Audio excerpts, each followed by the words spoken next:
ada perjanjian yang itu pada akhirnya tidak dapat dikategorikan sebagai uang prestasi. Misalkan perjanjian yang timbul karena adanya tipu daya sebelumnya.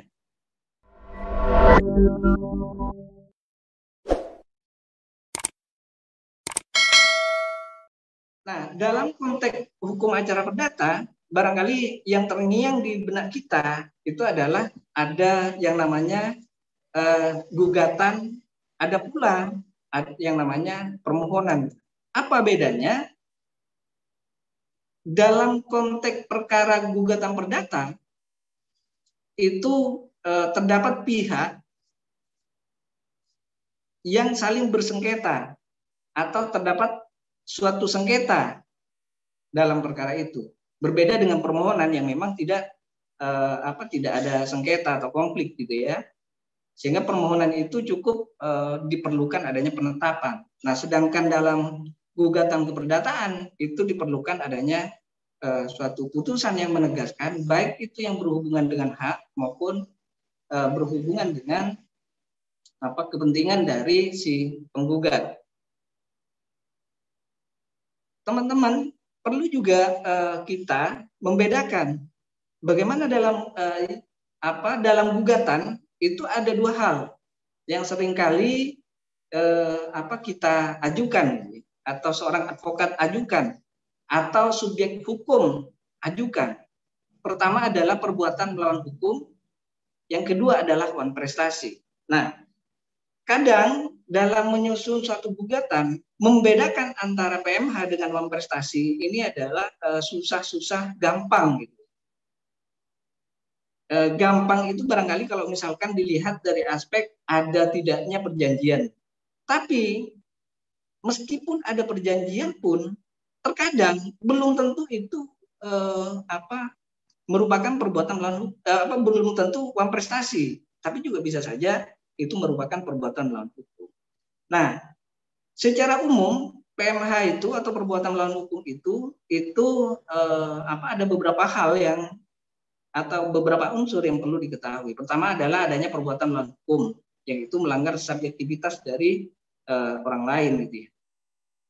Kedua, melanggar hak subjektif dari orang lain. Kemudian ada kesalahan, baik itu kesalahan yang disengaja atau karena kelalaiannya atau kealpaannya.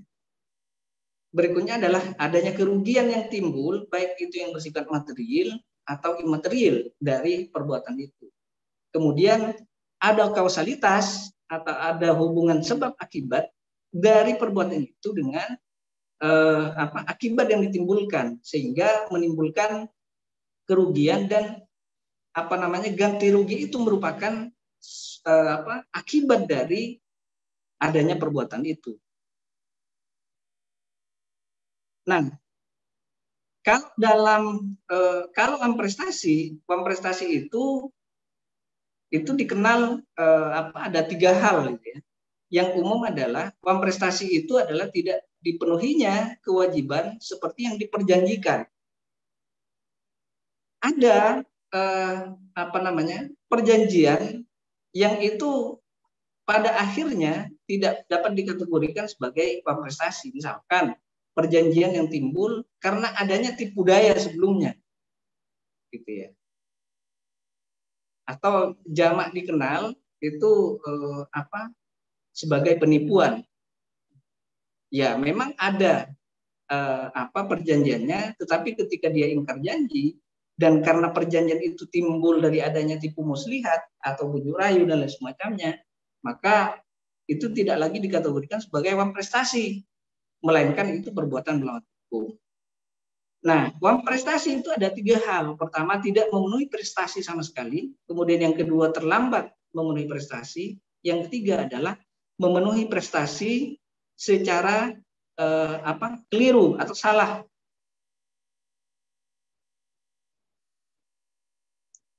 Baik, teman-teman dan rekan-rekan semua, kita mungkin perlu juga mengetahui bagaimana kemudian ketika kita mau mengajukan gugatan keperdataan. Pertama adalah kita perlu mengetahui soal kewenangan-kewenangan dari pengadilan terlebih dahulu, sehingga tidak keliru nantinya di dalam mengajukan suatu gugatan. Nah, dalam hukum acara perdata ada dua macam kewenangan yang dikenal gitu ya. Pertama adalah kewenangan mutlak atau absolut kompetensi. Ini menyangkut soal pembagian kekuasaan antara badan peradilan yang ada di Indonesia. Misalkan bisa dilihat di di Undang-Undang Kekuasaan Kehakiman, di situ ada banyak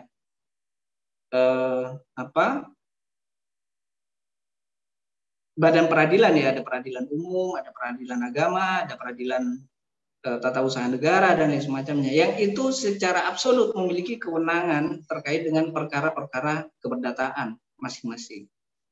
Nah, ada juga kewenangan yang sifatnya itu adalah relatif. Kewenangan relatif itu mengatur soal pembagian kekuasaan mengadili secara relatif gitu ya. Pengadilannya serupa, tapi tergantung dari tempat tinggal tergugat misalkan, atau yang dikenal dengan asas actor spiritur forum re. Jadi yang umum kewenangan relatif itu, gugatan itu diajukan di mana tempat tinggal tergugat. Tetapi ini tidak absolut. Ada hal-hal yang mengecualikan. Misalkan terkait dengan ketika terkait dengan gugatan atas benda tidak bergerak misalkan, maka harus diajukan di mana benda tidak bergerak itu ada. Atau karena adanya, kalau dalam perjanjian biasanya ditentukan ketika terjadi perselisihan, pengadilan mana yang kemudian nanti akan menyelesaikan perselisihan. Apakah pengadilan negeri Surabaya, Sidoarjo, Gresik dan lain semacamnya gitu. Nah, itu ditentukan sendiri terkait dengan di mana nantinya pengadilan yang akan menangani. Nah, kemudian di dalam gugatan keperdataan itu juga dikenal dengan adanya gugatan lisan dan gugatan tertulis. Nah, gugatan lisan itu, teman-teman,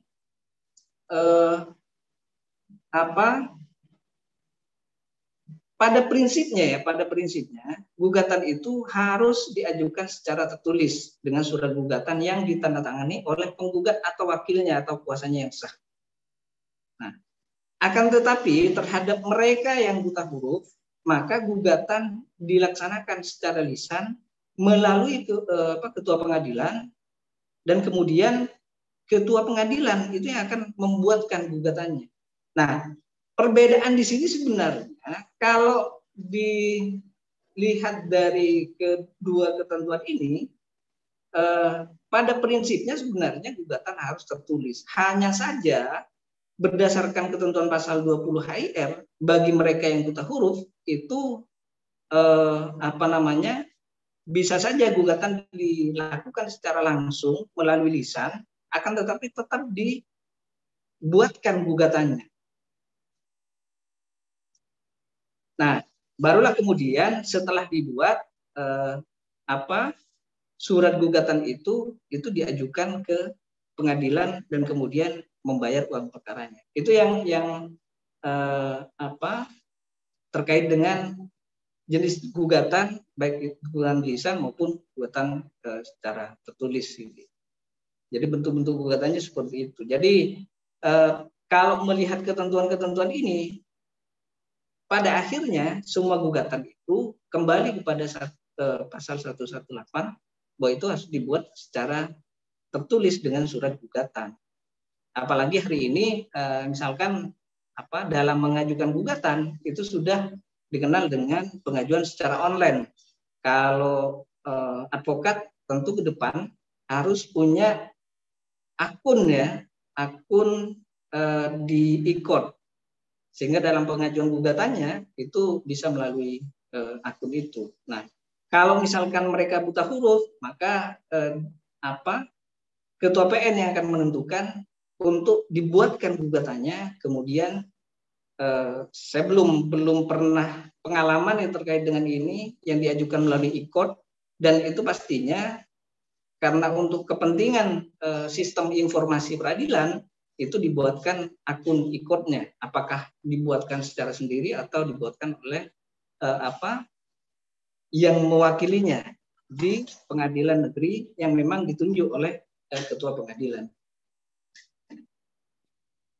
Yang selanjutnya adalah soal bagaimana pemeriksaan perkara perdata di persidangan. Nah, teman-teman, dalam mengajukan gugatan atau mengajukan surat gugatan, ada alur yang secara resmi itu telah ditentukan. Pertama adalah dimulai dengan pengajuan surat gugatan sekaligus melunasi biaya perkaranya. Kemudian didaftar melalui penitraan. Nah, seperti yang saya sampaikan tadi, saat ini gugatan sudah bisa diajukan secara online atau menggunakan akun e-court. Bagi advokat yang sudah memiliki akun e-court, maka gugatan itu diarahkan untuk diajukan melalui e-court atau didaftarkan melalui e-court. Karena tentu pengadilan dengan perkembangan teknologi ini juga harus berbenah juga mengikuti perkembangan teknologi. Salah satunya adalah bagaimana agar proses pendaftaran itu tidak lagi orang datang ke pengadilan, tetapi bisa dari kantornya, dari rumahnya, dengan sambil tiduran misalkan mendaftarkan gugatan, itu saat ini sudah bisa dilakukan. Kemudian dari gugatan itu, dari gugatan yang sudah didaftarkan itu, ketua pengadilan itu kemudian menetapkan dan menunjuk hakim yang akan melakukan pemeriksaan terhadap gugatan yang diajukan. Kemudian hakim yang telah ditunjuk menetapkan tanggal hari sidang atau PHS, penetapan hari sidang dia, sekaligus juga memanggil para pihak pada hari sidang yang telah ditentukan. Nah, ini alur ya. Kemudian dalam proses pelaksanaan pemeriksaan di persidangannya, sekarang dikenal dengan ada dua jenis pemeriksaan yang memungkinkan untuk dilakukan. Misalkan kalau ada advokatnya atau ada pengacaranya masing-masing pihak, maka diarahkan untuk dilakukan sidang namanya e-litigasi atau banyak dikenal juga dengan sidang online gitu ya. Tetapi kalau misalkan salah satu pihak saja itu tidak ada kuasa hukumnya, itu biasanya diarahkan ke sidang manual atau biasa. Jadi kita harus datang ke pengadilan untuk menyerahkan jawaban, replik, duplik, kesimpulan dan lain semacamnya. Nah, di e-litigasi pun itu juga tidak sepenuhnya persidangannya itu melalui online. Ada saatnya sidang itu dilakukan secara offline atau datang ke pengadilan, yaitu pada saat acara pembuktian. Karena untuk memeriksa bukti saksi itu diperlukan secara langsung di muka persidangan. Sedangkan di luar itu biasanya tetap dilakukan secara online. Nah, online itu persidangannya melalui e-litigasi atau teman advokat itu biasanya melalui e-courtnya atau akun e-courtnya masing-masing. Nah, kalau yang manual sudah sebagaimana hukum acara biasanya gitu ya. Datang ke persidangan, kalau di pengadilan negeri itu harus menunggu lama gitu kan. Makanya ada bisik-bisik di antara teman-teman advokat itu, mahalnya pengacara itu karena dibayar untuk menunggu sidang selama-lamanya sidang gitu ya. Nah, teman-teman sekalian, di dalam proses setelah pendaftaran proses persidangan sudah mau dimulai, terlebih dahulu itu ada dikenal namanya putusan gugur. Nah, putusan itu itu dapat diputus gitu ya, putusan gugur itu secara kontradiktor apabila kedua belah pihak hadir di persidangan atau di luar hadirnya salah satu pihak yang berperkara. Nah, tetapi tetap dalam konteks ini biasanya hakim tetap mempertimbangkan berdasarkan asas audio et alteram partem itu jika dimungkinkan atau berdasarkan pertimbangan hakim tetap harus dilakukan pembuktian, maka pembuktian harus dilakukan terlebih dahulu. Nah, apabila penggugat tidak datang pada hari sidang yang telah ditetapkan dan tidak pula mengirim wakilnya meskipun telah dipanggil secara patut dan sah gitu ya oleh jurusita, maka masih bisa sebenarnya itu dilakukan pemanggilan untuk yang kedua kalinya. Jadi tidak langsung diputus gugur. Nah, barulah kalau misalkan dipanggil yang kedua kalinya itu tidak hadir, biasanya diputus gugur dan penggugat itu dihukum untuk membayar biaya perkara. Nah, dalam putusan gugur ini itu tidak lagi diperiksa soal isi gugatannya. Karena putusan gugur itu tidak menyangkut soal isi gugatan. Dia masih dalam tahap pemeriksaan awal. Nah, kepada penggugat itu masih tetap diberikan kesempatan untuk mengajukan lagi. Kalau misalkan kan ada biasanya tidak bisa hadir, entah karena berbagai hal dan tidak pula mengutus wakil gitu ya untuk menghadirinya. Wakil dalam hal ini tentu adalah advokat, pengacara, atau ada juga misalkan menggunakan kuasa insidentil. Kuasa insidentil itu adalah kuasa yang diberikan terhadap keluarga dari pihak penggugat sendiri. Nah, kalau itu tidak ada, maka kemudian itu bisa gugur, dan apabila itu dinyatakan gugur, maka masih memungkinkan untuk didaftarkan atau diajukan kembali. Tentu prosedurnya sama dengan awal ketika mengajukan gugatan. Nah, apabila penggugat pada hari pertama sidang hadir, tapi pada hari sidang berikutnya tidak hadir, maka perkara diperiksa secara kontradiktor.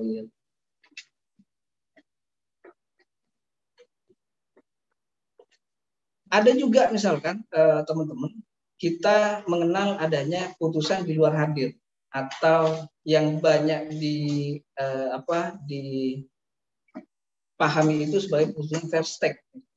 Nah, putusan verstek itu adalah putusan apabila tergugat tidak hadir setelah dipanggil secara patut dan gugatan itu bisa dikabulkan dengan putusan di luar hadir atau verstek, kecuali kalau gugatan itu melawan hak dan tidak beralasan. Artinya apa? Putusan verstek itu tidak secara otomatis sebenarnya mengabulkan seluruh gugatan yang diajukan oleh penggugat. Misalkan tergugat sama sekali tidak pernah hadir, maka tidak secara otomatis hakim itu memutus secara verstek. Jadi ada pertimbangan-pertimbangan dari hakim untuk memberikan putusan dengan tidak mengabulkan gugatan dari penggugat. Pertimbangannya apa? Tentu adalah gugatan itu melawan hak dan tidak beralasan hukum untuk dikabulkan. Sehingga meskipun kadang orang berpikir kalau si tergugat tidak hadir, ini akan menguntungkan dari pihak penggugat misalkan, sehingga gugatannya dapat dikabulkan. Ya, tentu tidak seperti itu juga, karena hakim terikat dengan asas audio et alteram partem, gitu ya. Jadi hakim tetap mempertimbangkan, memperhatikan kepentingan dari kedua belah pihak. baik itu penggugat maupun tergugat. Nah, kalau soal pendapat kapan putusan Verstek itu diambil oleh hakim, ada yang mengatakan pada hari sidang pertama, ada pula yang mengatakan bahwa tidak hanya pada hari sidang pertama, karena memang dalam HR itu ditentukan masih ada peluang sebagaimana pasal 126 untuk dipanggil yang kedua kalinya. Jadi memang HR tidak mewajibkan gitu ya bahwa tergugat itu harus datang di persidangan, akan tetapi ketidakhadirannya itu tentu sangat merugikan bagi si tergugat. Nah, putusan Verstek seperti yang sudah saya sampaikan tadi, memang tidak selalu dimaknai bahwa gugatan itu dikabulkan. Jadi jika gugatan tidak berdasar hukum atau apabila peristiwanya itu tidak membenarkan tuntutan, maka hakim dapat menyatakan bahwa itu tidak dapat diterima. Atau jika gugatan tidak beralasan, apabila tidak diajukan peristiwa-peristiwa yang membenarkan dari tuntutan, gugatan juga bisa ditolak. Jadi memang tidak mutlak bahwa ketidakhadiran dari atau putusan Verstek itu adalah menguntungkan dari penggugat. Nah, dalam proses gugatan dikenal juga adanya perdamaian. Kapan itu terjadi? Nah, biasanya dalam proses beracara di pengadilan, pada saat pertama persidangan ketika kedua belah pihak itu hadir, maka berdasarkan ketentuan di 130 HR itu hakim berusaha untuk mendamaikan terlebih dahulu kedua belah pihak, baik penggugat maupun tergugat. Baik itu dilakukan oleh hakim mediator sebagai mediatornya, atau bisa saja dari pihak penggugat maupun tergugat memiliki mediator sendiri yang bisa menjembatani persoalan yang terjadi antara tergugat maupun penggugat. Nah, biasanya ketika ada perdamaian di antara kedua belah pihak, maka hakim biasanya mengundur sidang untuk ditentukan terkait dengan dan syarat-syarat dari perdamaian itu perlu dipenuhi terlebih dahulu. Misalkan perlu ada surat perjanjian perdamaian di bawah tangan, gitu ya, yang kemudian dijadikan dasar oleh hakim untuk membuat putusan perdamaian atau danding. Nah, apabila terjadi perdamaian, maka kedua belah pihak sudah tidak memungkinkan lagi untuk melakukan upaya hukum. Jadi perdamaian ini tidak ada upaya hukumnya, kira-kira begitu. Nah, kalau tidak terjadi perdamaian sampai putusan, tentu kita mengenal yang namanya banding, kasasi, ada juga upaya hukum luar biasa, PK dan lain sebagainya. Bagaimana perdamaian itu? Apakah hanya pada saat tahap awal saja, pada sidang pertama saja itu dilakukan? Ternyata perdamaian itu sangat terbuka gitu ya sifatnya, dan itu bisa saja dilaksanakan selama proses pemeriksaan itu berlangsung, proses pemeriksaan persidangan itu berlangsung. Jadi tidak hanya semata-mata pada saat sidang jeda untuk melakukan mediasi saja proses perdamaian itu bisa diterima, tetapi perdamaian itu sangat terbuka selama proses pemeriksaan.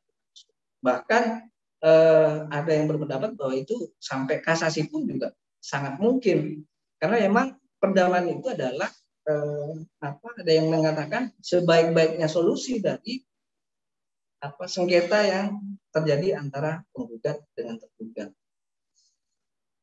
atau sering dikenal dengan alternative dispute resolution itu lebih baik daripada proses proses persidangan di pengadilan sampai putusan. Nah, perdamaian itu adalah bagian dari mediasi, itu bagian dari alternative dispute resolution.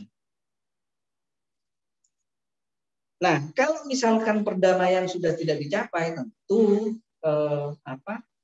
selaku tergugat, orang yang menggugat itu harus bersiap untuk memberikan jawaban. Jadi kalau misalkan sudah tidak ada perdamaian, maka mau tidak mau pihak tergugat itu mempersiapkan jawaban. Nah, jawaban ini lagi-lagi dapat dijawab secara tertulis maupun lisan. Tapi kalau advokat tentu ya menjawabnya secara tertulis, karena bagaimanapun juga salah satu kerja dari advokat yang dibayar itu ya membuat dokumen-dokumen hukum, salah satunya adalah jawab-jawab dalam persidangan. Nah, dan namanya jawaban. Bentuk jawaban itu ada macam-macam, ada dua. Jadi bentuknya pengakuan. Pengakuan itu adalah membenarkan isi gugatan dari penggugat, baik itu sebagian maupun keseluruhan. Makanya biasanya kalau dalam kita membuat jawaban di awal-awal pasti akan ada dalil yang dalil disclaimer, misalkan tergugat menolak seluruh dalil-dalil dari penggugat kecuali terhadap hal-hal yang diakui secara tegas kebenarannya dan kebenaran itu dapat dibuktikan secara hukum. Karena ada pengakuan itu yang tidak bisa dibuktikan dan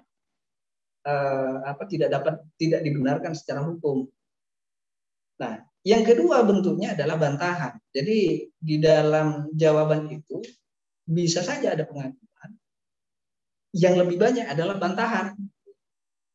Jadi bantahan itu jelas memang tujuannya adalah untuk menolak gugatan. Nah, bantahan itu ada dua. Ada yang disebut dengan tangkisan atau eksepsi, itu sanggahan dari pihak penggugat terhadap gugatan penggugat yang tidak langsung mengenai pokok perkara. Jadi eksepsi ini memang ditujukan agar surat gugatan itu dianggap tidak dapat diterima oleh hakim yang menyidangkan. Nah, kalau berkaitan dengan pokok perkara itu disebut dengan sangkalan atau sanggahan. Jadi dua hal itu. Jadi kalau eksepsi di dalam jawaban itu tidak menyangkut pada pokok perkara, biasanya dia hanya terkait dengan syarat formil dari gugatan, syarat formil maupun material dari gugatan. Nah, apa akibat hukum dari adanya jawaban ini? Penggugat tidak diperkenankan mencabut gugatannya. Kalau misalkan ini sudah ada jawaban dari pihak tergugat, maka penggugat itu tidak lagi diperkenankan untuk mencabut gugatannya. Karena ada hak juga dari tergugat untuk sebelum proses pemeriksaan perkara berlangsung itu untuk berubah, untuk mencabut dan lain semacamnya. Tapi kalau sudah ada jawaban itu tidak boleh kecuali dengan persetujuan dari pihak tergugat. Nah, seperti yang saya sampaikan tadi bahwa di dalam jawaban itu juga ada juga di dalamnya terkait dengan eksepsi. Jadi biasanya ini menjadi senjata bagi tergugat, khususnya advokat, untuk mengajukan eksepsi-eksepsi. Dan ini sangat penting diketahui oleh advokat. Dan biasanya ini kadang ada advokat itu ya pokoknya eksepsi aja. sehingga perkara itu tidak langsung masuk ke pokok perkara. Nah, eksepsi itu ada banyak macamnya.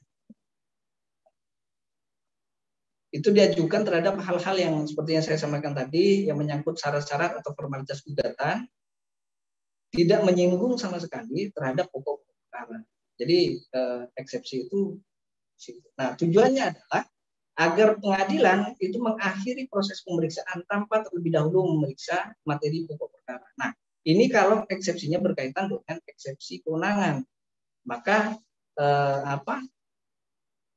hakim akan memberikan putusan terlebih dahulu terkait dengan apakah hakim itu berwenang untuk memeriksa perkara ini atau tidak. Nah, selain itu, hakim juga bisa menentukan bahwa hakim tidak perlu lagi memeriksa pokok perkaranya ketika eksepsi itu dikabulkan, gitu ya. Jadi pengakhiran yang diminta dalam eksepsi itu meminta agar pertama menjatuhkan putusan negatif yang menyatakan gugatan tidak dapat diterima. Kedua, pemeriksaan perkara diakhiri tanpa menyinggung penyelesaian materi. Jadi ketika eksepsi itu diperiksa oleh pengadilan dan ternyata memang betul dan dapat diterima eksepsi itu, maka pemeriksaan materi pokok perkara itu tidak lagi disinggung atau tidak lagi diperiksa, dipertimbangkan dan diputus.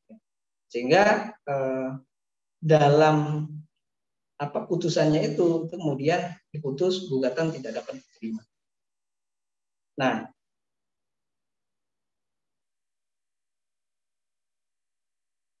kemudian ada banyak macam dari eksepsi. Ini yang perlu untuk diketahui oleh advokat ya, karena dijadikan senjata awal untuk mematahkan gitu ya, gugatan dari walaupun gugatan itu masih memungkinkan untuk diajukan kembali. Pertama adalah tangkisan atau eksepsi declinatory eksepsi atau tangkisan yang menyatakan bahwa pengadilan tidak berwenang memeriksa perkara atau gugatan batal atau perkara yang pada hakikatnya sama masih dalam proses, atau ini yang seringkali disebut sebagai prematur gitu ya.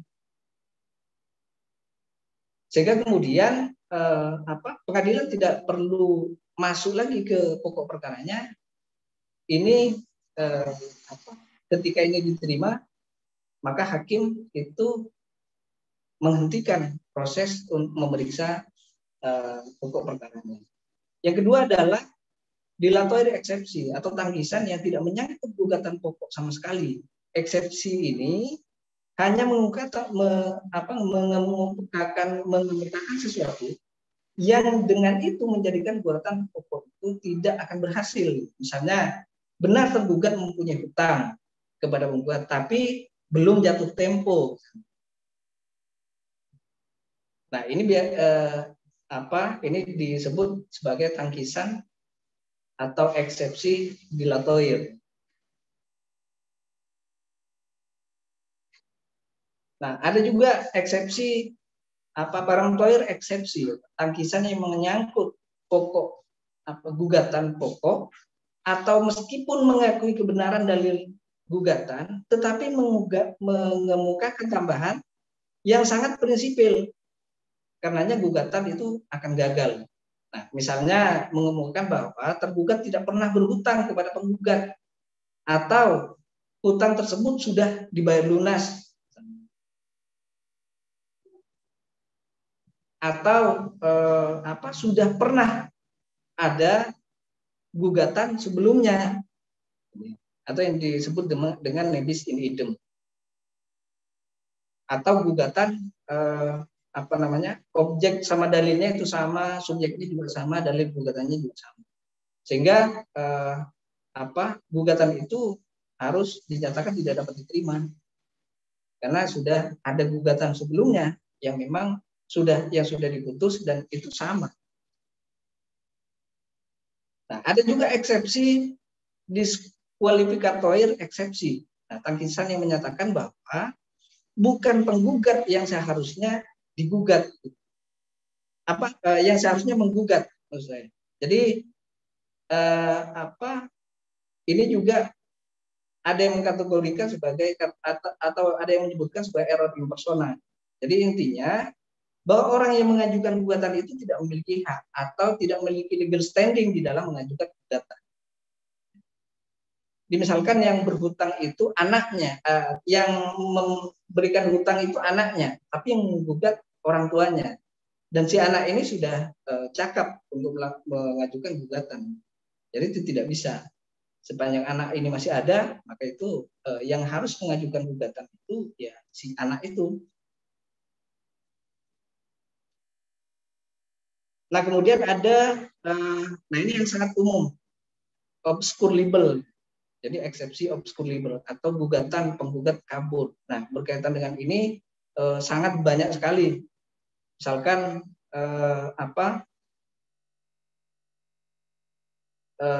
antara posita dengan petitumnya itu tidak sama gitu ya.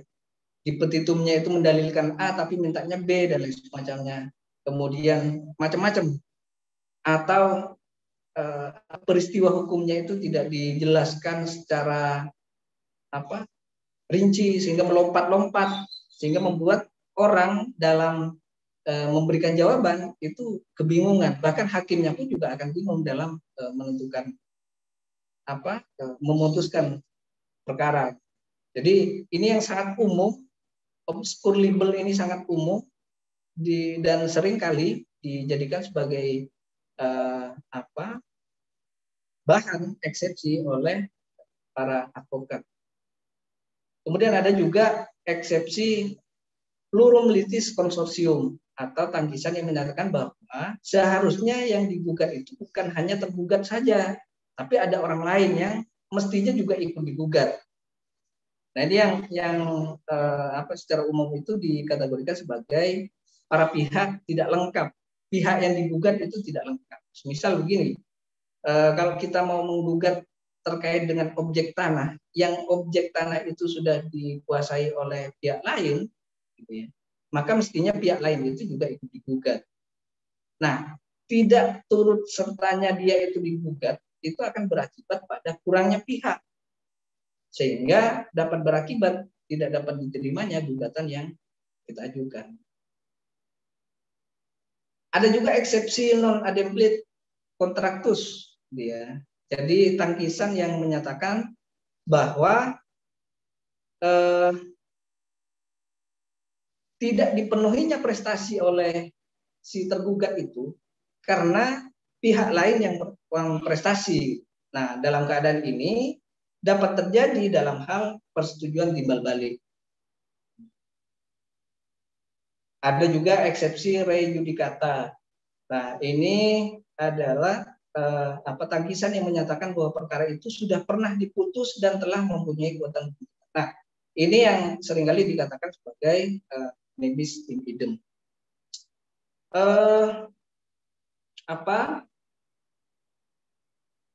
Pembuktian itu memiliki tujuan agar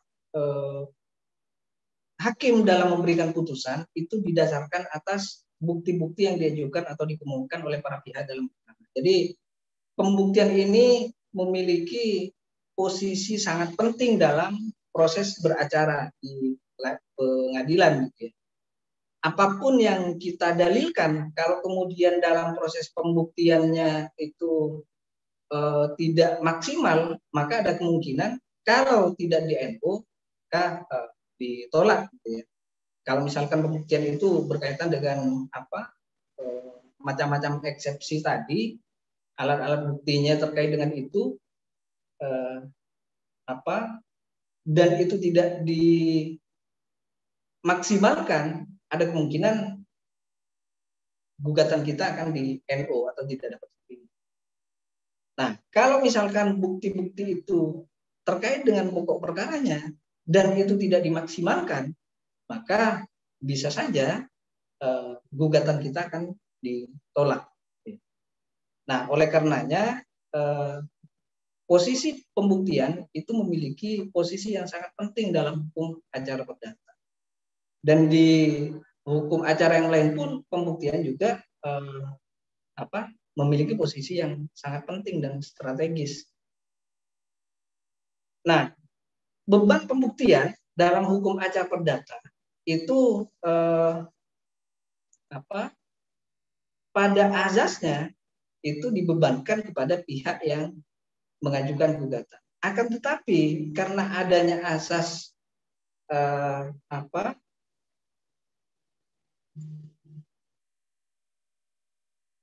karena adanya asas audi et altera partem, maka beban pembuktian itu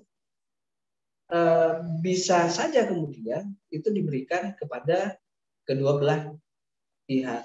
Nah, hakim biasanya memberikan beban pembuktian itu pada kedua belah pihak. Dan faktanya pun juga demikian. Kalau misalkan ada bantahan, ada sanggahan dari dari tergugat, maka tergugat itu juga dapat dibebani pembuktian.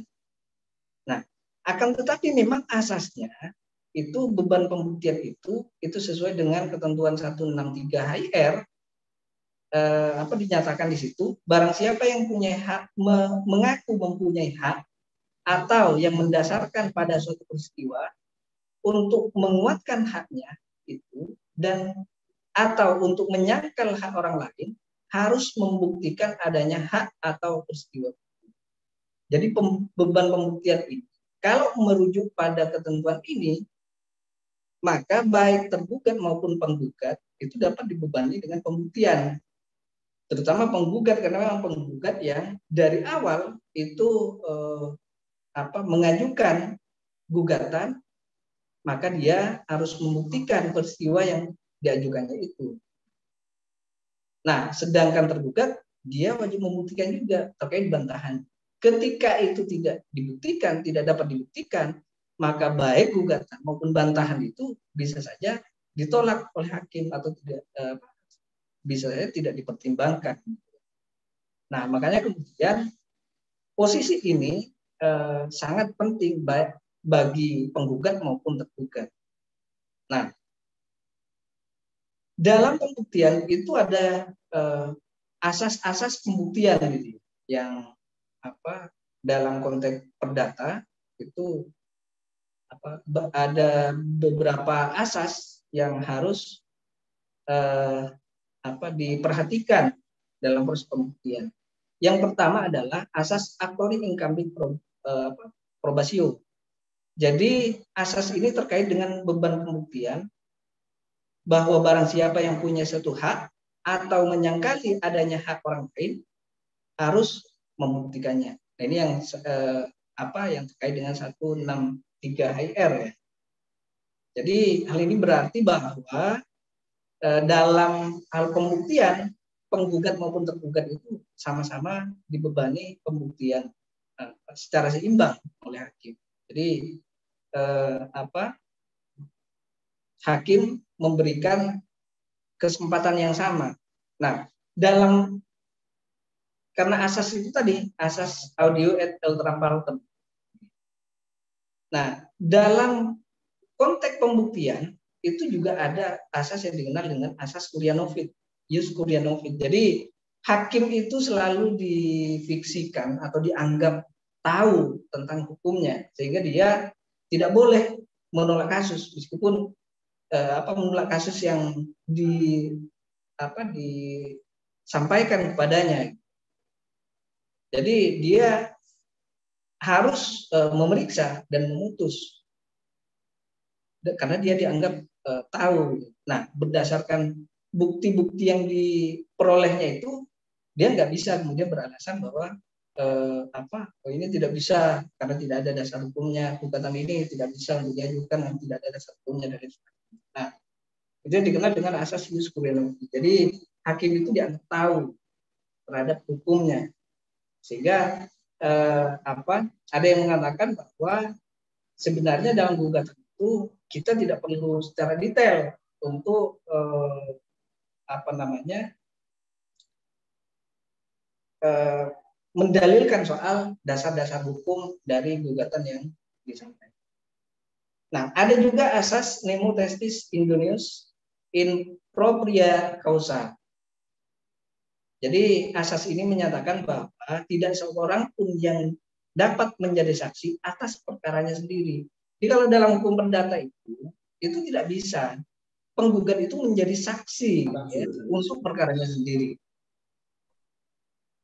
Jadi kalau itu terjadi melanggar asas nemo testis indonius in propria causa.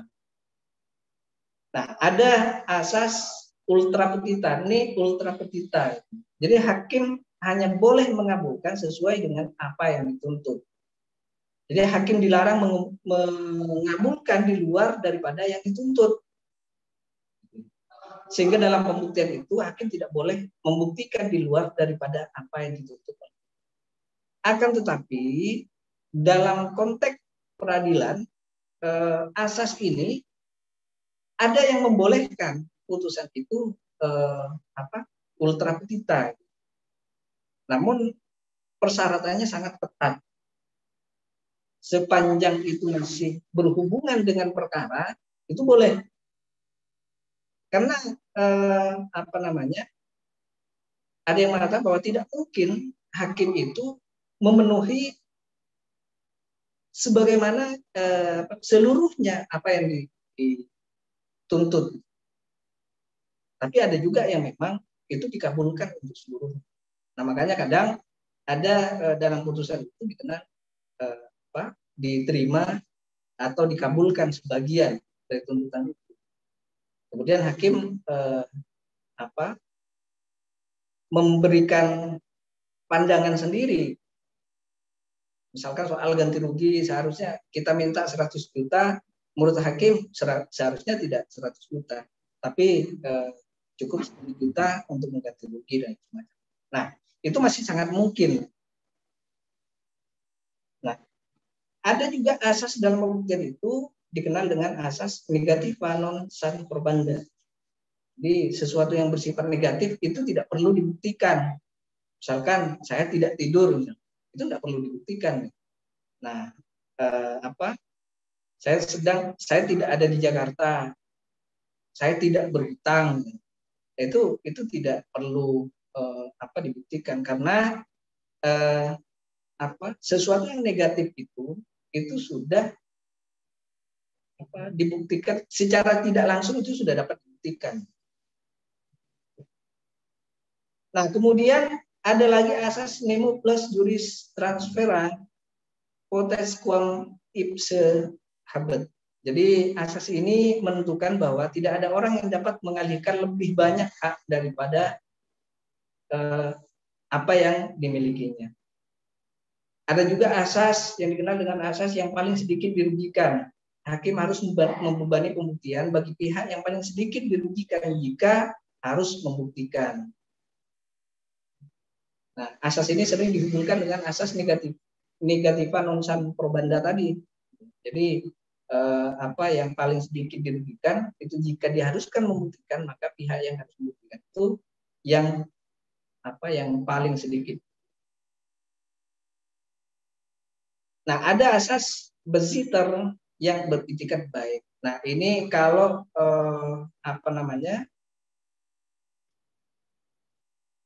jadi seseorang atau orang itu harus dianggap dalam menguasai suatu benda gitu ya, harus dianggap dia punya itikat baik. Kecuali dapat dibuktikan dia tidak punya itikat baik. Jadi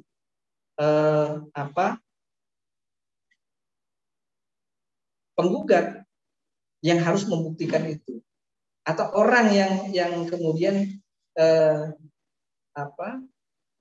menganggap bahwa yang menguasai suatu benda itu tidak punya itikat baik atau dia punya itikat buruk, yang harus membuktikan. Nah,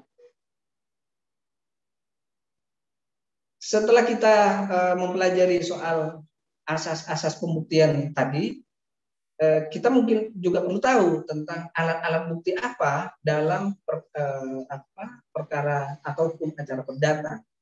Nah, macam-macam alat bukti itu bisa dilihat ada di HIR 164, RPG di 284, ada di BW di 1866. Alat bukti itu ada alat bukti tertulis, saksi, persangkaan, pengakuan, sumpah, itu alat bukti yang diatur di dalam. Ada juga pemeriksaan setempat ini dianggap sebagai bukti lain yang sangat mungkin itu bisa dijadikan pertimbangan oleh hakim. Ada keterangan ahli atau ekspertis gitu. Ini yang alat-alat bukti yang dikenal dalam hukum acara perdata. Nah, alat bukti tertulis atau surat itu ada dua. Pertama adalah akta. Akta ini adalah dokumen yang menegaskan tentang suatu peristiwa. Nah, akta itu ada akta otentik. Akta otentik adalah akta yang dikeluarkan oleh pejabat umum, ada notaris dan lain semacamnya. Ada akta di bawah tangan. Akta di bawah tangan ini adalah akta yang dibuat oleh pihak-pihak yang memiliki persetujuan terhadap akta itu. Misalkan akta jual beli di bawah tangan, ada akta perjanjian di bawah tangan dan semacamnya. Itu yang tidak dibuat di hadapan pejabat umum. Nah, ada surat yang bukan akta. Surat yang bukan akta ini itu kebalikannya, dia tidak menjelaskan tentang suatu peristiwa. Nah, selain surat, ada juga saksi. Nah, saksi itu adalah setiap orang yang bukan salah satu pihak yang dapat bertindak sebagai saksi. Jadi kalau tadi ada asas yang menyatakan bahwa penggugat maupun tergugat tidak bisa menjadi saksi untuk perkara sendiri. Nah, maka ini tentu saksi adalah orang yang bukan kedua belah pihak atau bukan dari salah satu pihak. Nah, saksi itu ada pengecualian yang bisa dijadikan saksi dalam persidangan. Pertama adalah kalau dalam hukum acara perdata itu yang tidak boleh menjadi saksi secara mutlak atau absolut gitu ya, adalah keluarga saudara, keluarga semenda menurut keturunan yang lurus dari salah satu pihak. Jadi anak, ayah itu tidak boleh. Nah, ada juga karena hubungan perkawinan suami istri itu tidak boleh dia menjadi saksi meskipun sudah bercerai. Nah, ada yang tidak bisa menjadi saksi karena memang secara relatif tidak memiliki kemampuan atau tidak mampu secara nisbi. Nah, misalkan anak-anak di bawah umur itu tidak bisa menjadi saksi. Orang gila itu juga tidak bisa. Jadi jangan pernah berharap ada orang yang dia dalam tanda kutip gila gitu ya, terus dihadapkan di pengadilan menjadi saksi. Nah, yang di golongan 2 itu ada orang yang juga dikecualikan, orang yang atas permintaan mereka sendiri dibebaskan untuk memberikan keterangan atau saksi. Nah, ini yang dikenal dengan hak ingkar gitu ya. Ada di pasal 146 HIR, yaitu saudara baik dia maupun baik perempuan maupun pria, ipar dari salah satu pihak itu dibebaskan. Jadi dia punya hak ingkar. Jadi dia tidak bisa mengundurkan diri untuk menjadi saksi atau menolak untuk menjadi saksi. Nah, memang saksi itu bukan satu kewajiban untuk memberikan keterangan. Nah, kemudian yang berikutnya adalah keluarga saudara menurut keturunan yang lurus atau saudara dari perempuan maupun laki-laki dari pihak suami atau istri dari salah satu pihak. Jadi itu punya hak ingkar. Kemudian semua orang yang karena martabat, jabatan, hubungan kerja yang sah wajib menjaga kerahasiaan. Jadi itu tidak boleh, atau bukan tidak boleh, tapi dia punya hak ingkar atau tidak bisa mengundurkan diri untuk memberikan keterangan dalam pengadilan. Nah, saksi itu minimal lebih dari satu orang. Karena kalau satu orang, azasnya berdasarkan pasal 169 itu tidak dapat dikategorikan sebagai saksi. Jadi ada asas itu unus testis, nullus testis. Walaupun kemudian dalam perkembangannya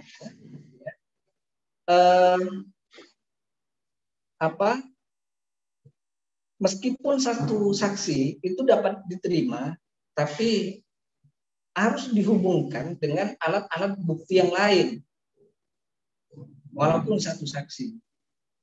Jadi dalam perkembangannya seperti itu. Karena kadang dalam satu peristiwa, ya gimana kalau misalkan memang saksinya ya hanya satu orang, tidak ada saksi lain selain itu, kan nggak mungkin kemudian membuat saksi palsu gitu ya, atau orang yang disuruh untuk ya menerangkan soal peristiwa itu padahal dia tidak mengetahuinya. Nah, maka kemudian dalam perkembangannya itu bisa saja diterima, tetapi tetap itu dihubungkan dengan alat-alat bukti lain yang menguatkan adanya suatu peristiwa itu. Nah, kemudian keterangan yang diberikan, yang seperti yang tadi saya sampaikan, bahwa keterangan yang diberikan itu harus tentang peristiwa atau kejadian yang dialaminya sendiri. Jadi kalau dia tidak tahu, itu sifatnya testimonium da audito. Jadi dia pengetahuannya dari orang lain, sehingga bisa saja saksi ini ditolak. Walaupun dalam perkembangannya pula, saksi testimonium da audito itu kemudian oleh Mahkamah Konstitusi itu dimafhumi gitu ya, atau dalam tanda kutip dibolehkan secara terbatas. Nah, kewajiban dari seorang saksi adalah menghadap, bersumpah dan memberikan keterangan. Tetapi itu sifat kesaksian sebagai alat bukti itu tidak memaksa.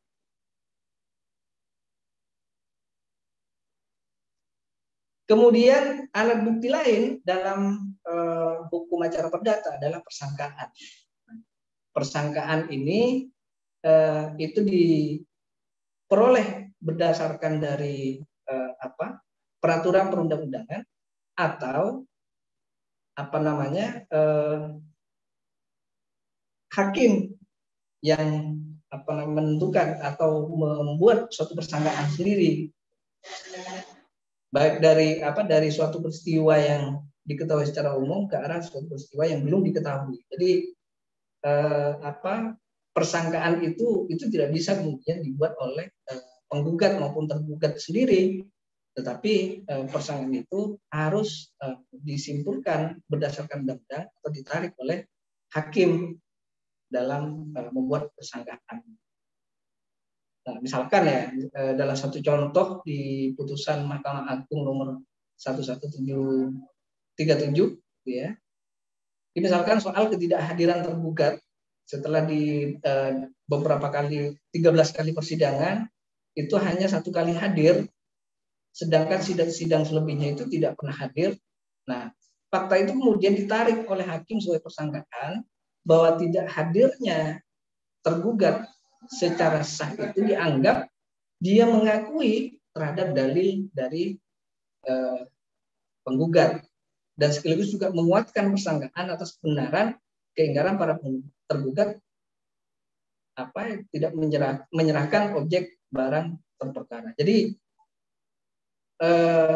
ketidakhadiran dari tergugat di sini itu dianggap atau ditarik menjadi persangkaan oleh hakim dan dapat membuktikan bahwa tergugat dianggap mengakui dalil penggugat.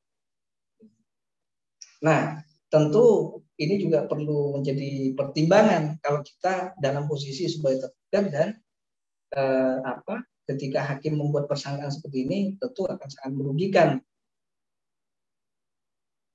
Nah, kemudian yang berikutnya adalah pengakuan. Nah, ini yang di dalam hukum acara perdata itu sebagai pengakuan itu dianggap sebagai alat bukti yang paling kuat gitu ya, atau mutlak. Akan tetapi pengakuan itu memang nyata, artinya ya sebenarnya seperti itu, bukan diada-adakan agar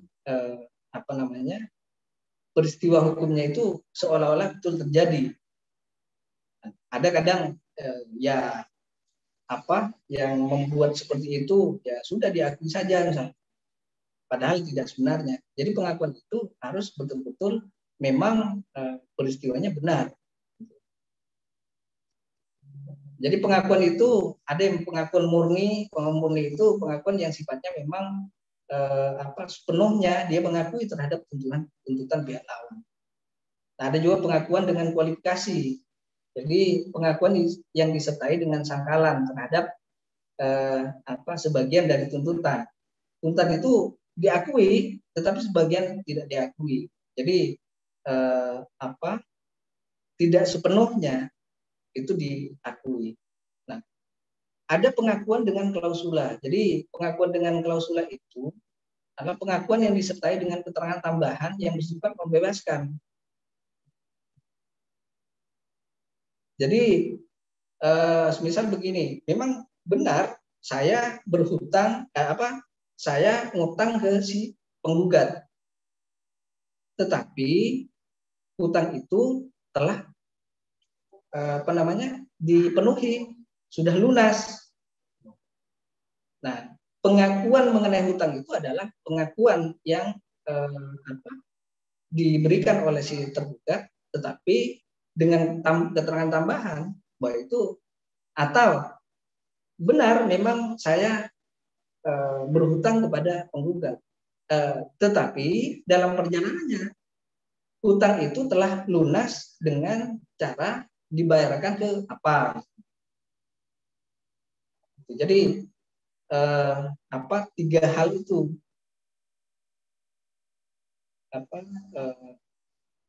terkait dengan pengakuan.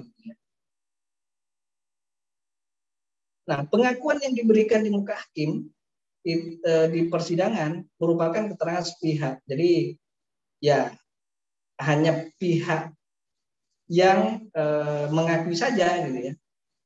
Baik itu tertulis maupun dinyatakan secara tegas, secara lisan, salah satu pihak dalam perkara di persidangan membenarkan baik seluruhnya atau sebagian suatu peristiwa, hak atau hubungan hukum yang diajukan oleh lawannya yang mengakibatkan pemeriksaan lebih lanjut hakim menjadi tidak diperlukan. Nah, ini yang saya katakan tadi bahwa pengakuan itu merupakan bukti yang paling kuat ya, di antara bukti yang lain. Kalau sudah diakui ya mau gimana lagi. Nah, akan tetapi dan pengakuan itu tidak dapat ditarik kembali kecuali apabila terbukti bahwa pengakuan itu adalah akibat dari suatu kesesatan atau kekeliruan. Ada misalkan pengakuan itu terjadi karena saya keliru gitu loh, mengakui itu ternyata bukan itu maksudnya, atau karena adanya paksaan dan lain semacamnya bisa saja itu terjadi. Nah, sehingga berdasarkan pasal 1926 BW itu dikecualikan pengakuan itu tidak dapat ditarik kembali kecuali yang pengakuan itu adalah akibat dari suatu kesesatan atau kekeliruan. Nah, pengakuan yang diberikan di luar persidangan adalah keterangan yang diberikan oleh salah satu pihak dalam suatu perkara di luar persidangan yang membenarkan pernyataan-pernyataan dari pihak dari pihak lawan. Nah, pengakuan di luar persidangan ini itu bisa menjadi kekuatan pembuktian juga, tapi itu tidak sekuat seperti pengakuan dalam persidangan. Nah, baik itu pengakuan secara lisan, jadi kekuatan buktian diserahkan pada pertimbangan hakim nanti. Dan itu masih harus dibuktikan.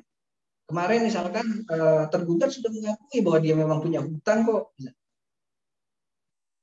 Nah, tetapi pengakuan itu tetap harus dibuktikan dan hakim nanti akan membuktikan. Nah, ada yang pengakuan tertulis.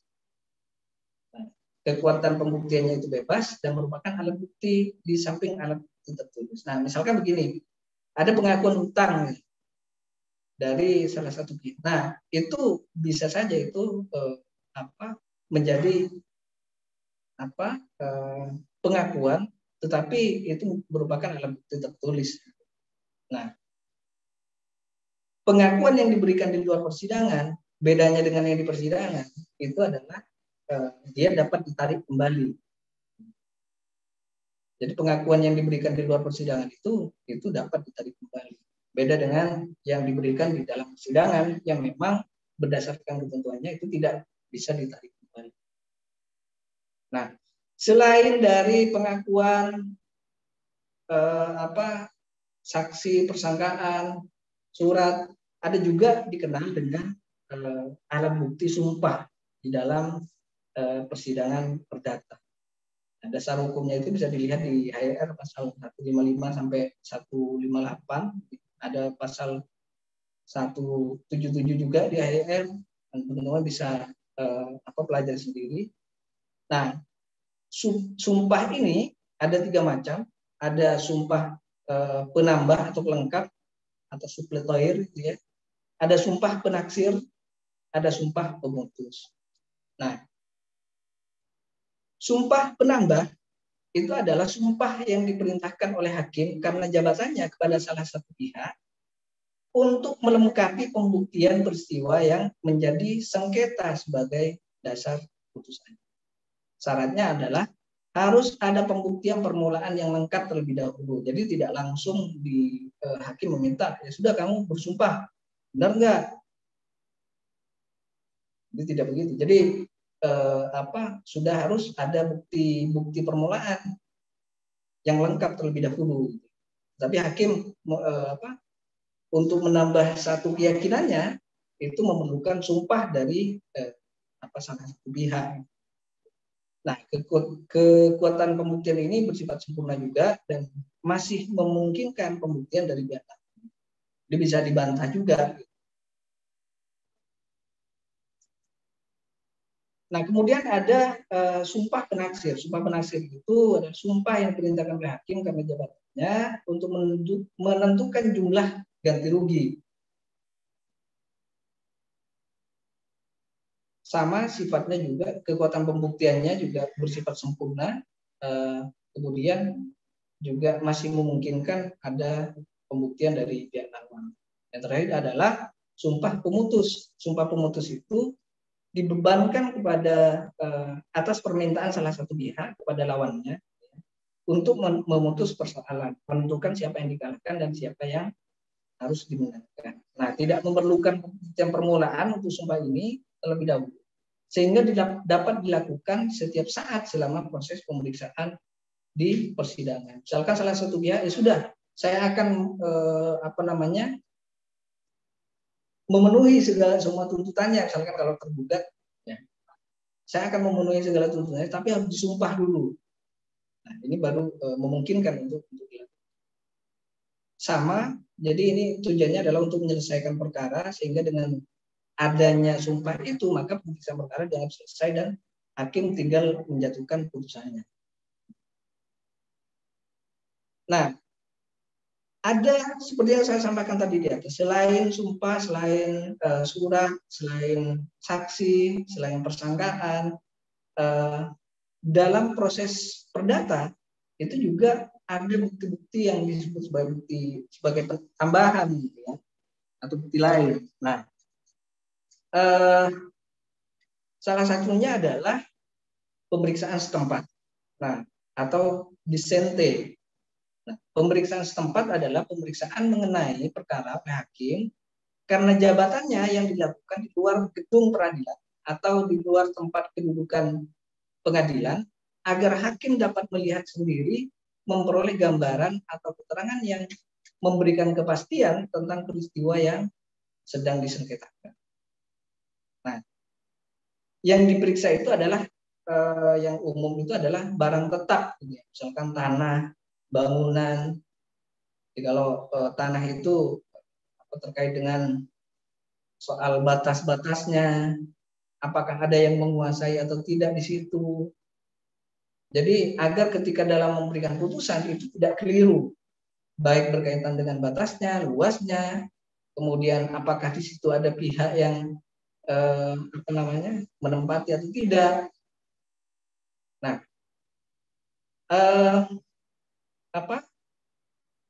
dasar hukum yang dipakai untuk pemeriksaan setempat itu di HIR itu ada 153 di pasal 153, kemudian di RBG ada 180, dan ada SEMA juga tentang pemeriksaan setempat yang dikeluarkan oleh Mahkamah Agung. Itu SEMA nomor 7 tahun 2001 yang di dalamnya mengatur soal pemeriksaan.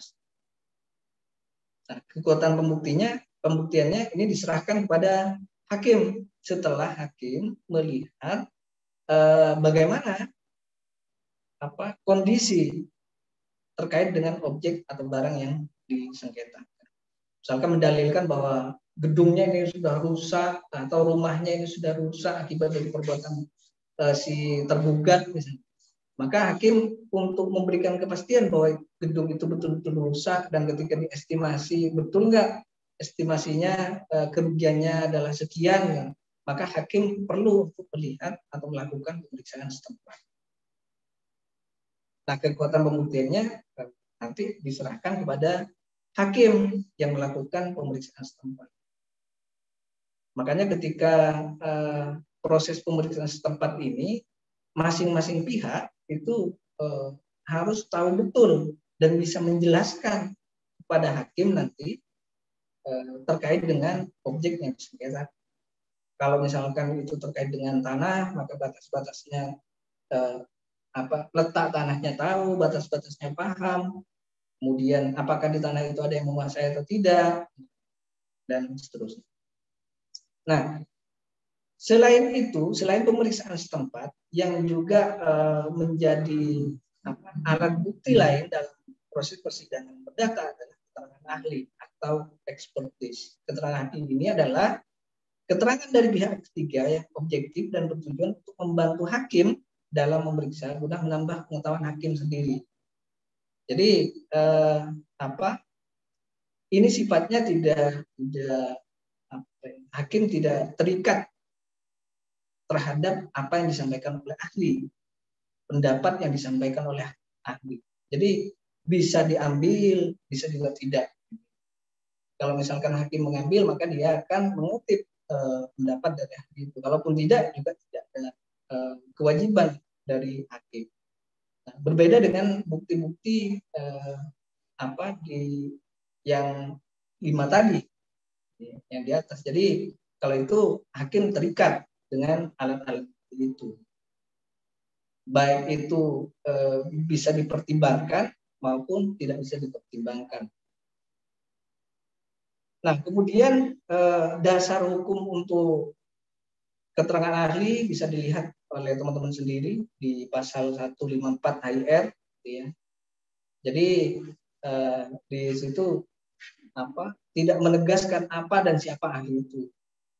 Tetapi ahli itu paling tidak dia adalah orang yang secara keahlian itu mumpuni untuk memberikan keterangan atau pendapatnya terkait dengan peristiwa yang sedang disengketakan. Nah, kemudian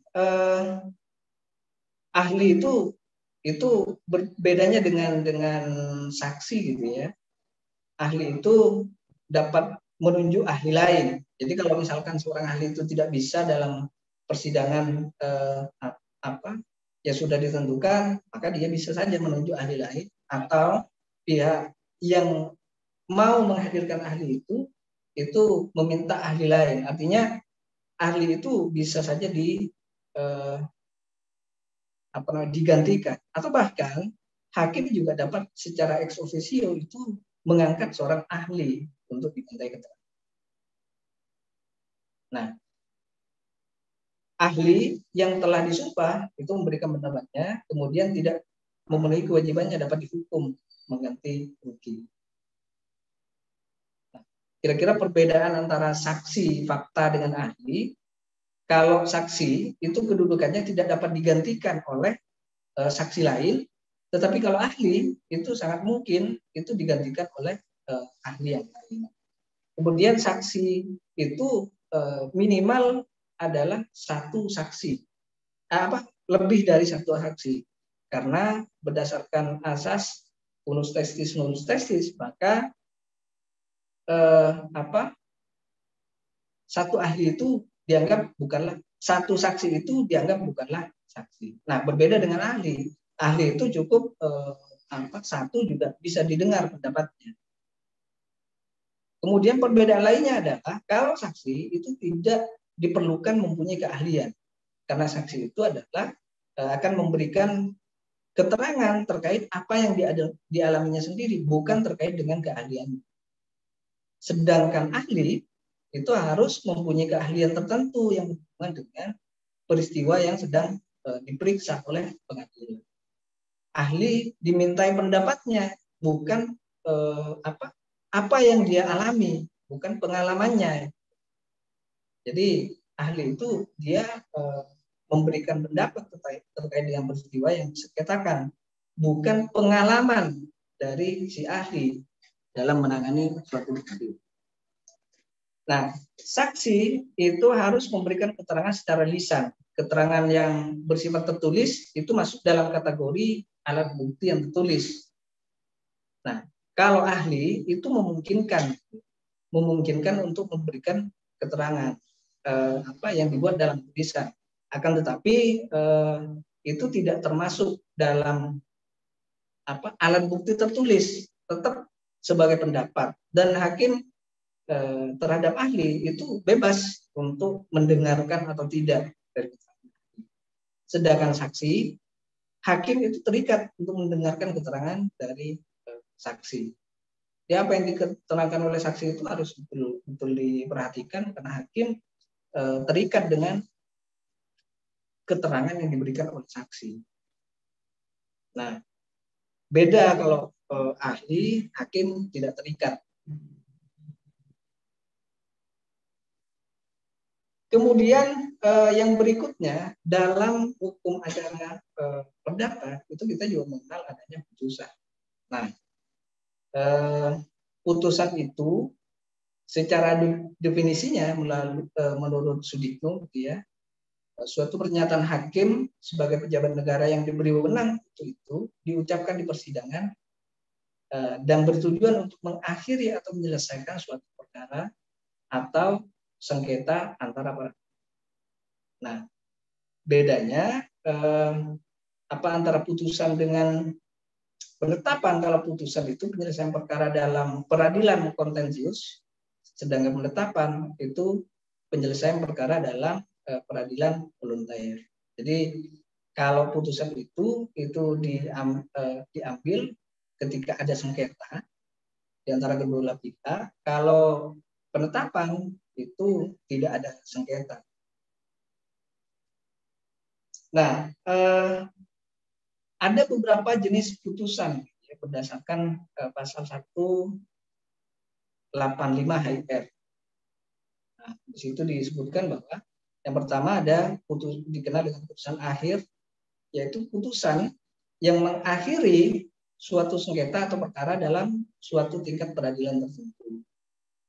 Itu dikategorikan sebagai putusan akhir. Kemudian yang kedua adalah putusan yang bukan putusan akhir, atau dikenal dengan putusan sela, putusan antara, yang fungsinya adalah untuk memperlancar pemeriksaan perkara.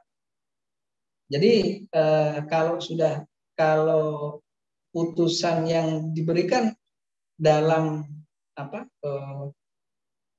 sebelum putusan akhir seringkali dikatakan sebagai putusan sela, seringkali juga dikatakan sebagai putusan antara dan lain sebagainya. Itu tujuannya adalah untuk memperlancar proses pemeriksaan. Nah, jenis-jenis putusan akhir ada 3 dalam putusan itu yang kerap kali dimuat di dalam putusan. Pertama adalah putusan yang bersifat menghukum kepada pihak yang dikalahkan untuk memenuhi prestasi, ya.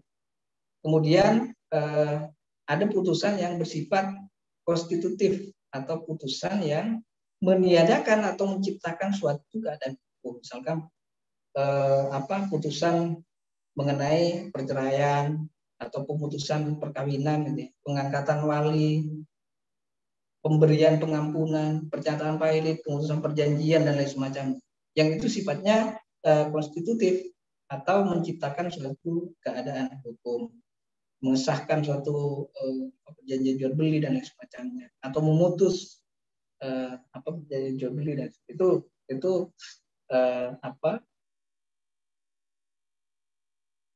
merupakan putusan yang konstitutif. Ada putusan yang bersifat deklaratoir atau yang dikenal dengan putusan yang isinya bersifat menerangkan atau menyatakan apa yang sah. Misalnya putusan dalam sengketa mengenai anak sah atau tidak, pengangkatan anak dan lain semacamnya. Yang pada hakikatnya semua putusan baik kondemnatoir maupun konstitutif itu bersifat deklaratoir. Semuanya bersifat deklaratoir. Nah, makanya dalam putusan biasanya kita pertama dihukum dulu, menghukum tergugat untuk membayar, menghukum penggugat untuk membayar uang perkara dan semacam itu kondemnatoir. Kalau menyatakan, menerangkan itu sifatnya deklaratoir. Nah, selanjutnya adalah bagaimana dengan putusan yang bukan putusan akhir. Itu ada dikenal juga dengan putusan sela, tetap harus diucapkan di dalam persidangan, tidak dibuat secara terpisah tapi ditulis dalam berita acara persidangan. Putusan sela misalkan terkait dengan ditolaknya eksepsi kemenangan misalnya, atau apalagi yang lain itu juga bisa saja diucapkan di dalam persidangan oleh hakim. Ada juga putusan sela hanya dapat dimintakan banding, putusan sela itu hanya dapat dimintakan banding bersama-sama dengan banding terhadap putusan akhir. Jadi kalau ada putusan sela itu tidak bisa langsung serta-merta mengajukan upaya hukum terhadap putusan itu. Upaya hukum terhadap putusan sela itu hanya dapat dilakukan bersamaan dengan permintaan banding terhadap putusan akhir. Jenis-jenis dari putusan sela itu atau putusan antara, ya, ada putusan yang bersifat preparatoir, yaitu putusan persiapan menuju akhir tanpa mempunyai pengaruh atau tidak berpengaruh terhadap pokok perkara atau putusan akhir. Misalnya penggabungan 2 perkara. Jadi ada 2 perkara yang diajukan secara bersamaan oleh 2 penggugat terhadap tergugat yang sama atas perbuatan hukum yang sama, dasar hukum yang sama. Jadi bisa saja itu digabungkan perkara itu. Nah, sebelum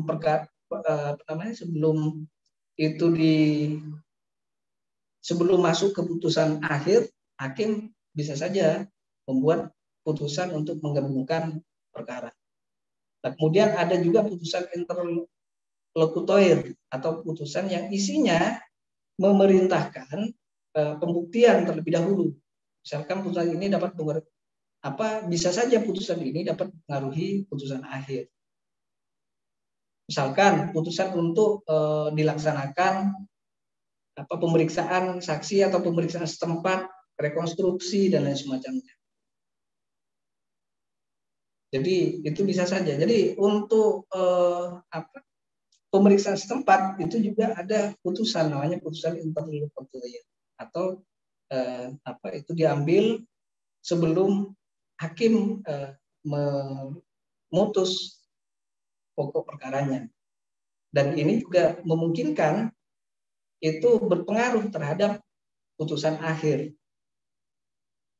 Ada juga putusan insidental. Putusan ini berhubungan dengan adanya peristiwa tertentu yang menghentikan prosedur peradilan biasa. Jadi putusan ini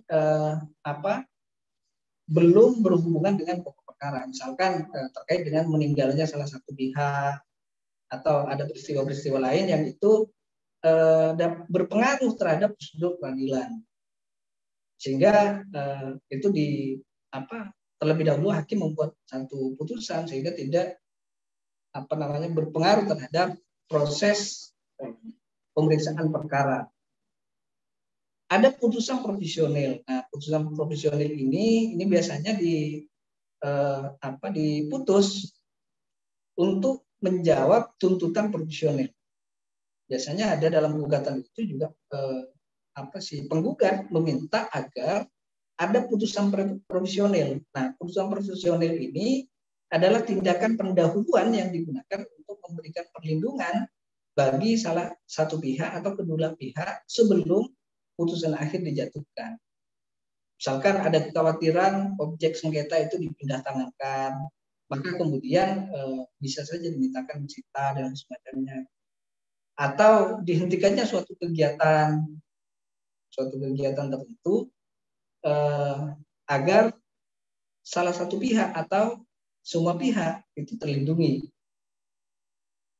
Misalkan ada orang bangun rumah, kemudian bangunan ini itu berdampak pada rumah di sekitarnya.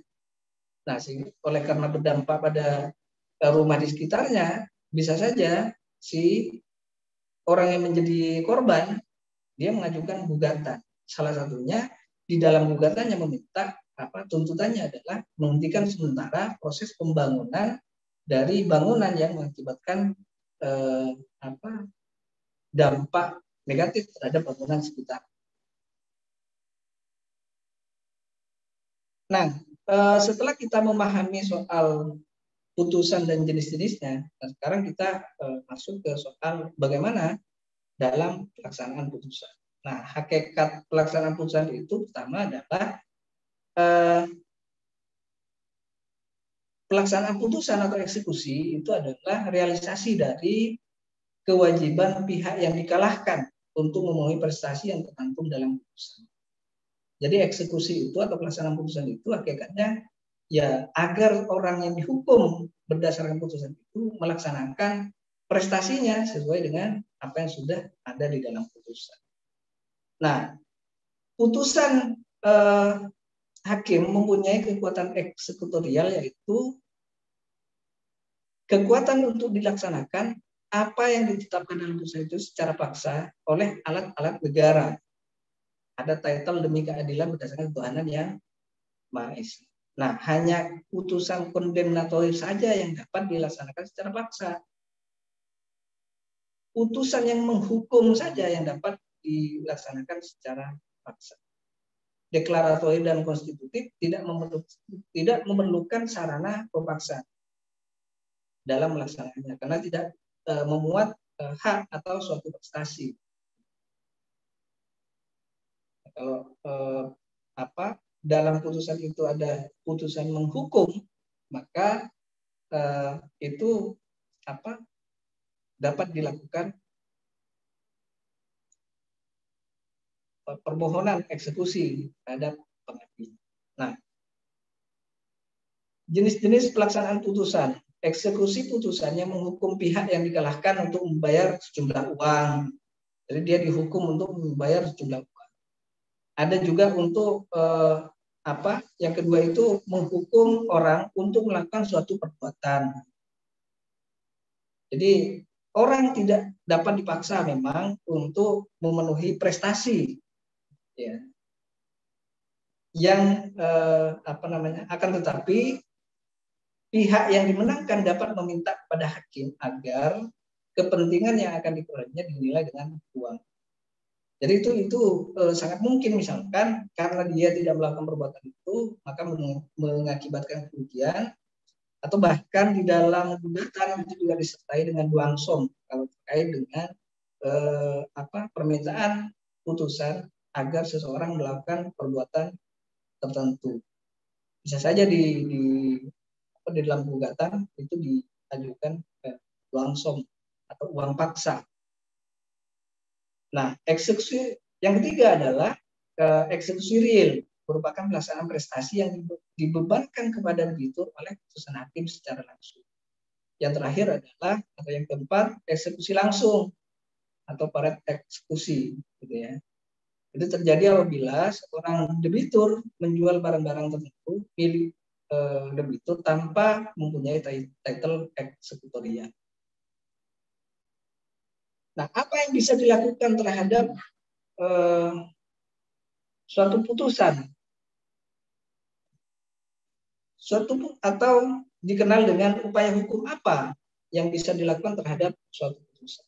Nah, dalam hukum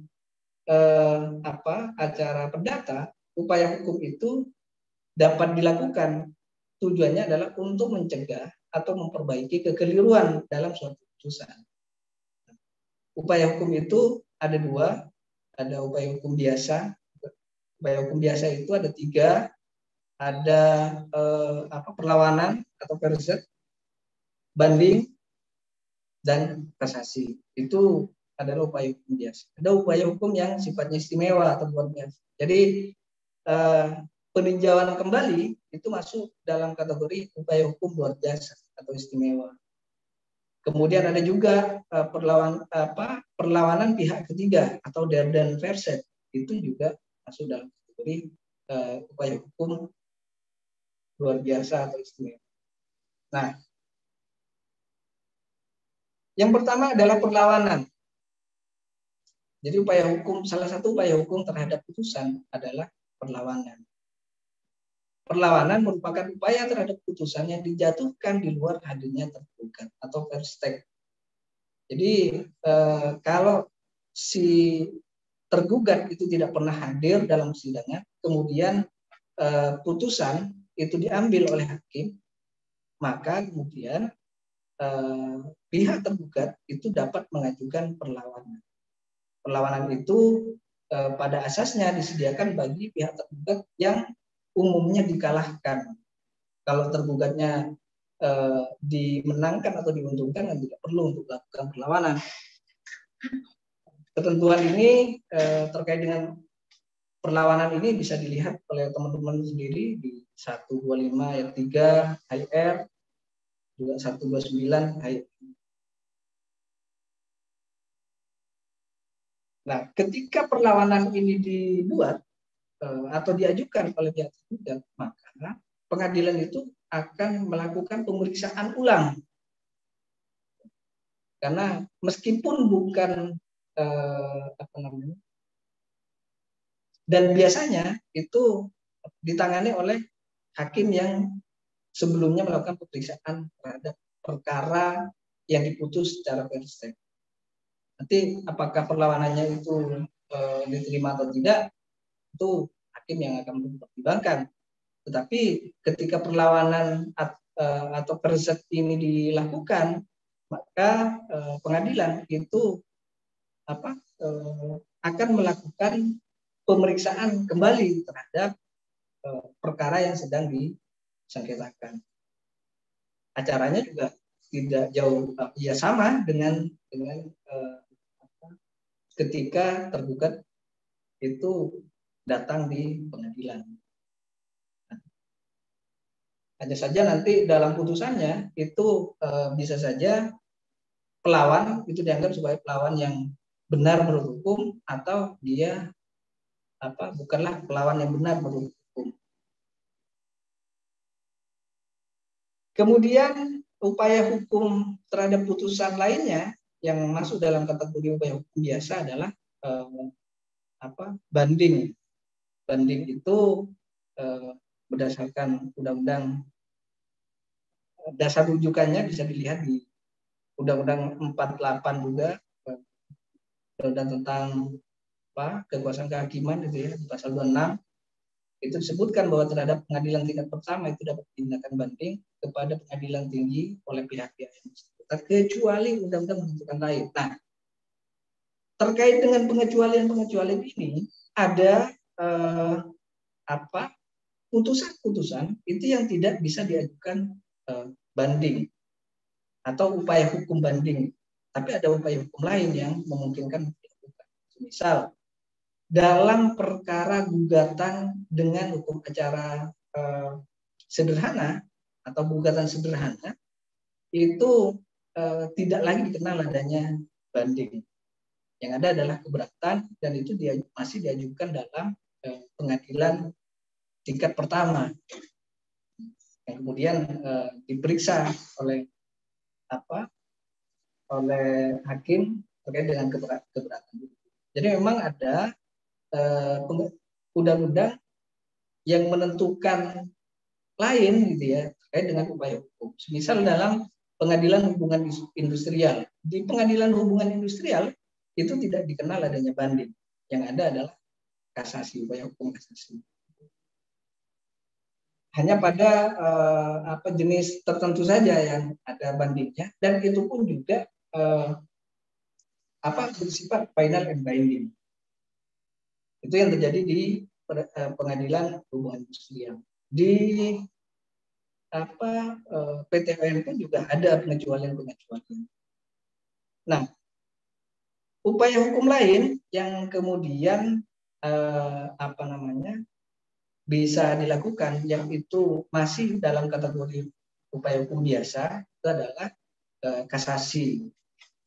Kasasi itu dasar rujukannya bisa dilihat di pasal 23 di Undang-Undang tentang kekuasaan kehakiman. Sama dengan banding tadi, ada pengecualian terkait dengan upaya hukum kasasi. Nah, untuk PK itu di Undang-Undang kekuasaan kehakiman ini merupakan upaya hukum luar biasa atau upaya hukum istimewa. Itu juga bisa dilakukan ketika terhadap putusan pengadilan yang telah memperoleh kekuatan hukum tetap itu diketahui atau ditemukan hal atau keadaan tertentu yang ditentukan oleh undang-undang. Di para pihak yang berperkara ketika perkaranya itu sudah ada putusan dan putusan itu berkekuatan hukum tetap, maka kemudian itu dapat diajukan peninjauan kembali.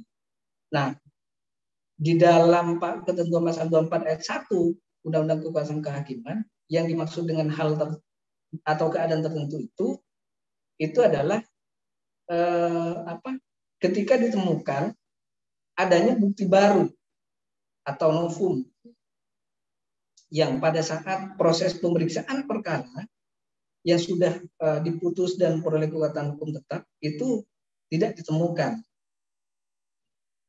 Untuk novum ini ada syaratnya, jadi tidak langsung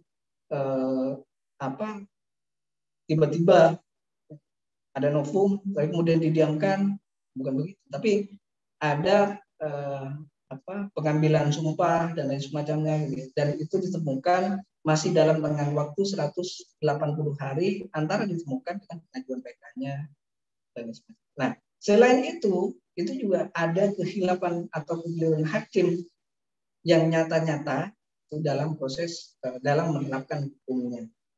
Sehingga dua argumentasi ini atau dua alasan ini itu bisa dijadikan sebagai alasan untuk mengajukan peninjauan kembali. Nah, yang berikutnya adalah atau yang terakhir adalah perlawanan pihak ketiga atau yang dikenal dengan Deden versus.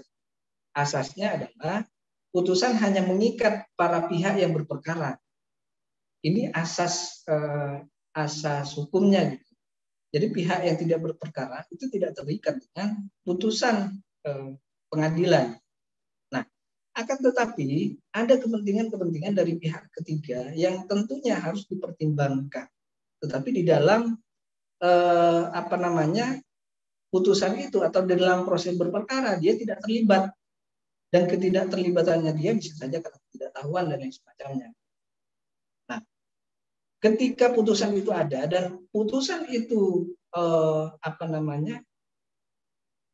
berakibat kerugian terhadap pihak ketiga, maka pihak ketiga ini dapat mengajukan perlawanan terhadap putusan. Nah, permohonannya itu diajukan kepada hakim yang menjatuhkan putusan yang dilawan dengan menggugat para pihak yang bersangkutan dengan acara biasa. Nah, apabila dead and fair set ini dikabulkan, maka putusan yang dilawan itu diperbaiki sepanjang hal yang berkaitan dengan kerugian dari pihak ketiga.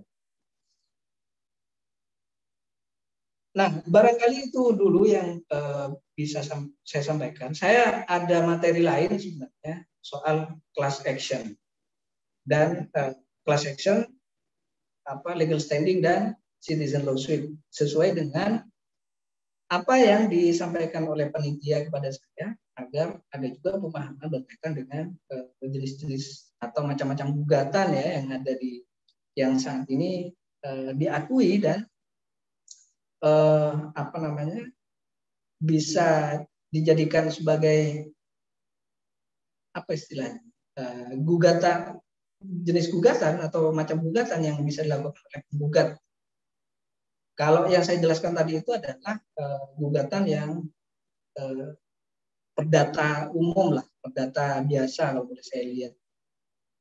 Jadi dalam perkembangannya gugatan itu tidak hanya gugatan keperdataan biasa, karena dalam perkembangannya itu ada kemudian gugatan-gugatan yang mestinya bisa dilakukan oleh orang mewakili kelompok banyak orang. Ada juga orang pribadi sebagai warga negara mewakili kepentingan umum, atau juga organisasi itu bisa mewakili kepentingan dari sesuai dengan ADART yang termuat dalam akta pendirian organisasinya.